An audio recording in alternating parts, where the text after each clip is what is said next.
What's up, Bulldogs, and welcome back. We are so excited to present our latest show to you guys. Let's get into it.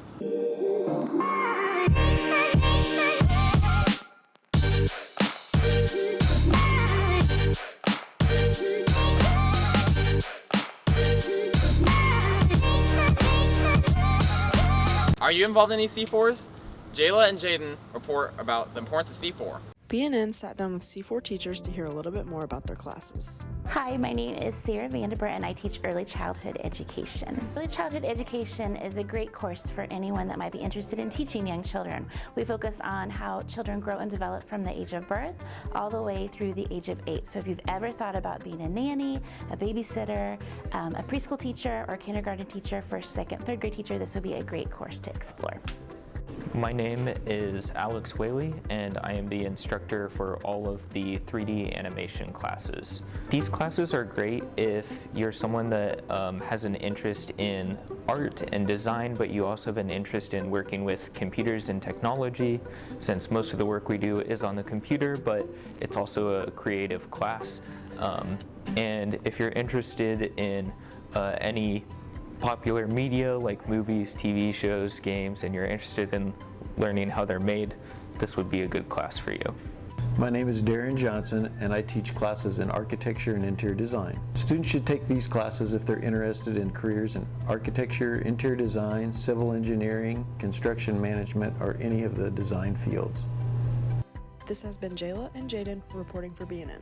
Wow, I didn't know how many C4 classes we had. To learn more about the C4 classes, check out the course catalog. Next up, how to get a lunch on a budget with Hannah and Eva. What's up, Bulldogs? I'm Hannah, and today I'm going to be going and showing you some places where you can get lunch on a budget. Let's go! First, we have Panera. Here at Panera, you get the You 2, which averages about $13, and with that, you can get a sandwich, a salad, or a soup and mac, depending on what you want, any combination. Next, we have Dairy Queen. Here at Dairy Queen, you can get the $7 meal deal, which consists of a drink, a sundae, a burger, or chicken tenders, and fries. Not a lot of people come here, so you can get in and out of here really quick at lunchtime. Now we arrived at Wendy's. At Wendy's, you can get the Biggie Bag, which costs around $7, and it comes with different burger options, fries, chicken nuggets, and a drink. And for a limited time, you can get a Frosty for $1. Now we have Sonic.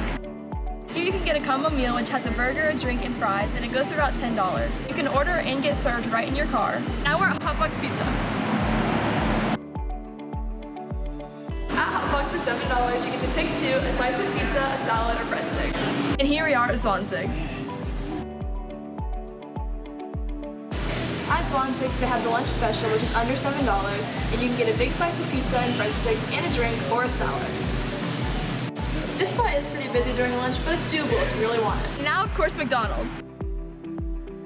We already know McDonald's is all around cheap, but they have an especially cheap meal deal, which is the $5 meal deal. The $5 meal deal consists of either a double cheeseburger or a McChicken, and that comes with fries, a 4-piece nugget, and a drink. That's all for today, Bulldogs. You know us. We don't want you wasting your money. So come to these places, get your lunch on a budget, and save your money. See you next time. This video is not sponsored. Those look tasty. Now you know where to get good lunch at a good price. Still know how to ask that special someone to homecoming? Ben and Babacar have a special homecoming proposal idea for you. What's up, Bulldogs? I'm Ben. And I'm Babacar, and homecoming is this Saturday. So we're giving you some homecoming poster ideas.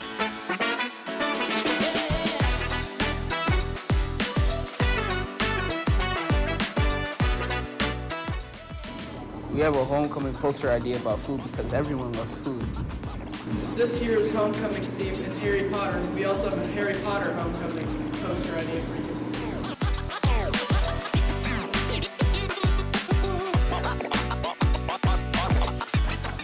Alright, so this is our first example. It's crumble cookies, which is a good example to use because crumble cookies are very popular right now. You could say, my heart would crumble if you went to homecoming without me. And you could also, to also make this better, you could buy crumble cookies with it to make it go better. This is our Harry Potter poster, and it says 1,000 points to Hufflepuff if blank goes to Hoko with me. This is an example of what your homecoming proposal could look like with our posters. I got this poster for you. I know how much you love cookies. Crumble cookie poster for homecoming? Wow. I got this poster for you. Oh my god, a Harry Potter poster for homecoming? Of course I'll go with you. Yay! Man, I hope someone asks me to homecoming like that. Moving on, we have some insider information about Writers Club with Brittany and Elizabeth. BNN sat down with Miss Downing to talk about the Writers Club. My name is Jerica Dowling. I'm the librarian at North. I didn't actually start the club. A student started the Writers Workshop Club as a senior project, and so I've just offered to be the student faculty advisor. Any students are allowed to join Writers Workshop Club. The club takes place in the library during advisory time on Mondays. I came up with the idea with a student for a senior project, initially to be like a tutoring option for students that needed help with writing, but it evolved more into a creative writing club. This has been Brittany and Elizabeth reporting for BNN. Wow, what a great creative outlet. Contact the library if you're interested in joining. Do you know how to play chess?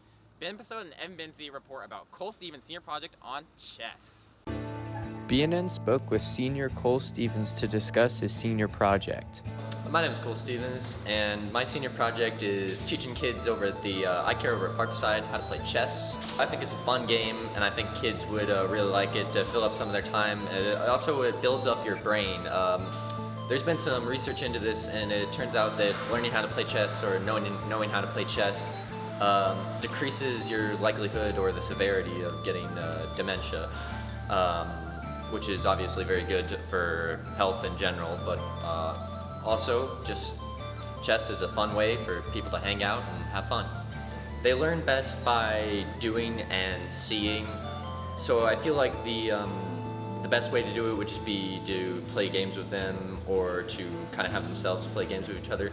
But obviously that's not going to work for all of them because I can't just sit there and have them all huddle around me. They'll get distracted, what have you. But mostly I'm going to try to do it 1 or 2 kids at a time, see what happens, and then just get them to play as much as possible. I mean, experience is the best teacher. So. This is Ben Pessoa and Evan Benzie reporting for BNN.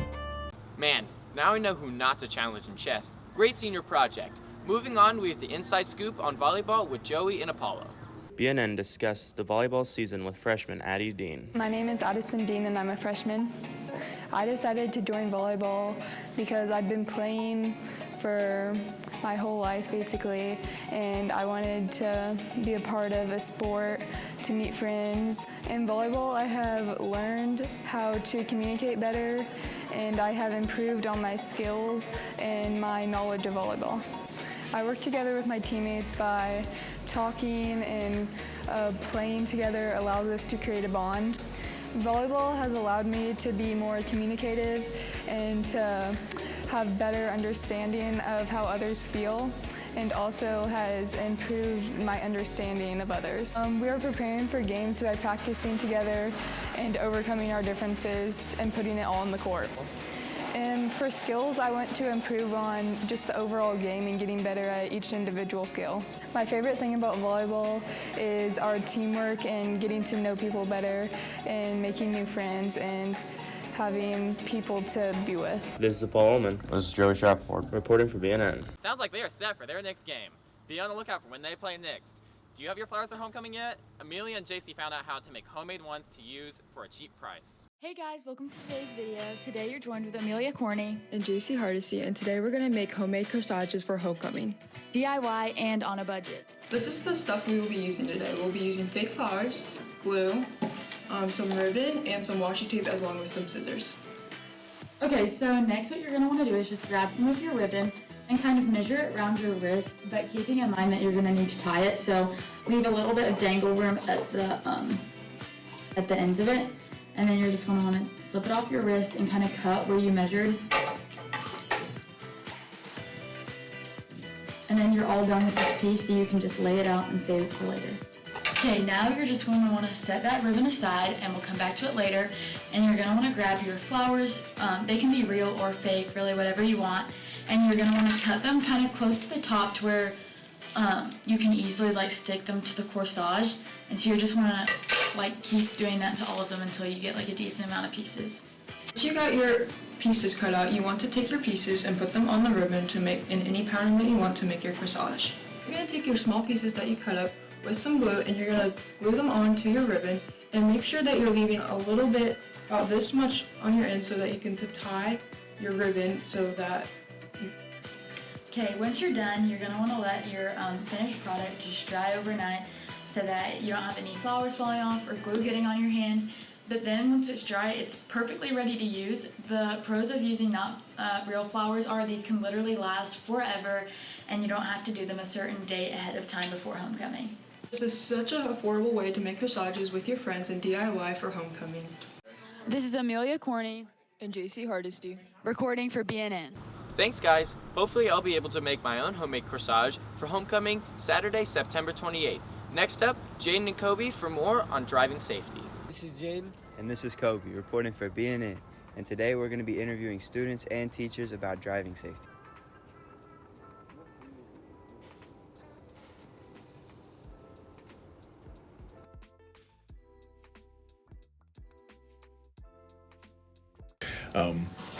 Obviously there's a safety concern. We don't want people getting hurt. We don't want property being damaged, and we don't want kids kind of being put through that.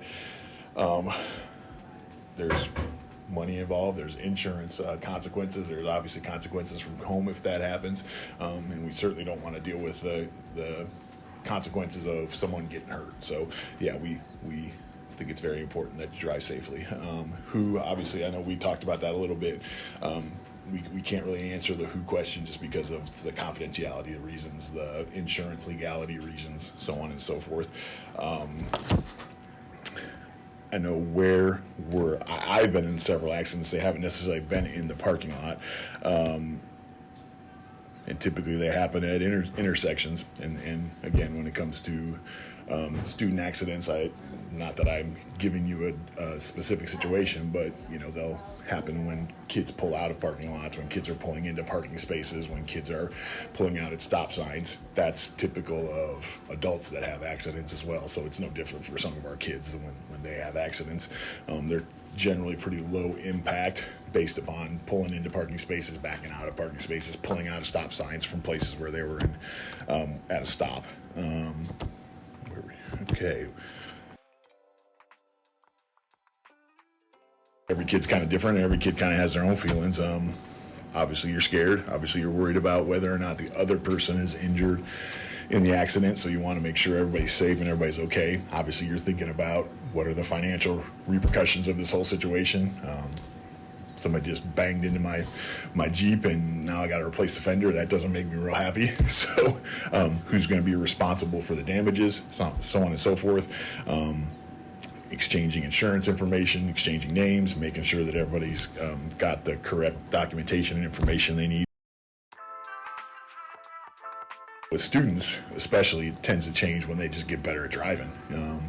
They're young, they're just now doing it, they're not great at it. It's the reality of the situation. It's why a 16-year-old's insurance is more expensive than a 50-year-old insurance, okay? So as they get better, as they practice, those accidents tend to decrease. So that's just, again, a reality of life. This is Jaden. And this is Kobe, reporting for BNN. That's all for this week, Bulldogs. We'll see you guys in the next one.